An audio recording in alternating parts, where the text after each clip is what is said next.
Ange et Hans Paterne, jeunes entrepreneurs, opèrent dans le domaine de l'informatique dans la commune de Port-Bouët. À l'entrée de leur cyberespace, les mesures de prévention contre la maladie à coronavirus attirent l'attention de tous. Ces jeunes, dans leur établissement, veillent au respect des règles édictées par le gouvernement. Pour eux, cette pandémie du coronavirus est bien réelle et exhorte la jeunesse à la vigilance. Je pense que c'est une triste réalité, mais elle existe. Elle fait beaucoup de ravages, elle détruit des vies, elle a mis le monde à genoux. Et si ce mal-là nous touche et que cette jeunesse est touchée par ce mal, je pense que la jeunesse, c'est l'avenir d'une nation. Nous avons toutes les informations par rapport liées à la maladie, mais seulement nous ne devons pas nous asseoir sur ces informations-là et ne rien faire. Nous devons être très vigilants. C'est vraiment très dommage pour certaines personnes qui n'ont pas encore compris. À Cocody, François, dans sa boutique, comme à l'accoutumée, est conscient de la pathologie. Il se lave religieusement les mains en attendant ses premiers clients. Nous sommes au courant un peu de la situation qui prévaut. L'État a donné un peu les mesures préventives. Et ici, je fais l'effort de respecter et je dis aux clients de se tenir à 1 mètre. Quand les clients viennent, je leur propose, je mets un peu de gel dans les mains. Et même à l'entrée, on leur dit de laver les mains avant d'arriver ici.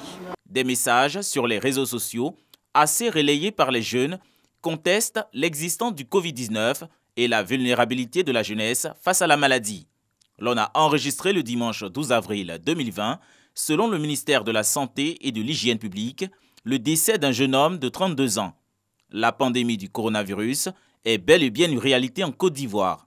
La jeunesse, à l'instar des autres couches de la société, est invitée à appliquer les 13 mesures préventives du Conseil national de sécurité, CNS.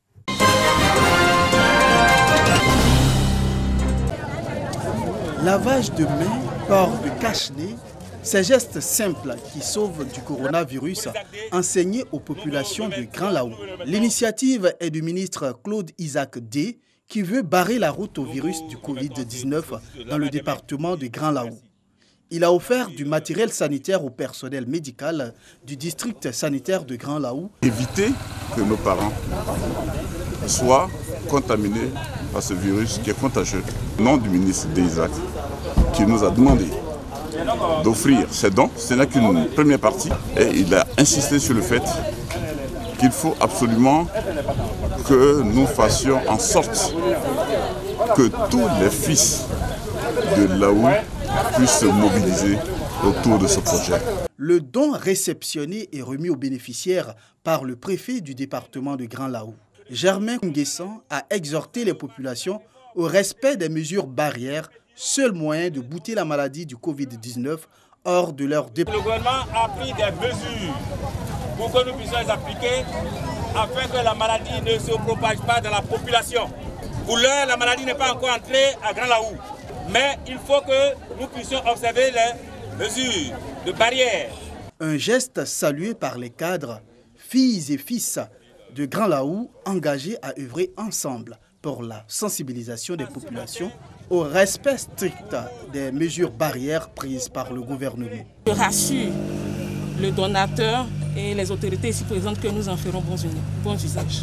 Le ministre Claude Isaac D, cadre de la région des Grands Ponts, entend multiplier ses dons de matériel sanitaire dans le département afin d'aider les populations dans la lutte contre la maladie du Covid-19.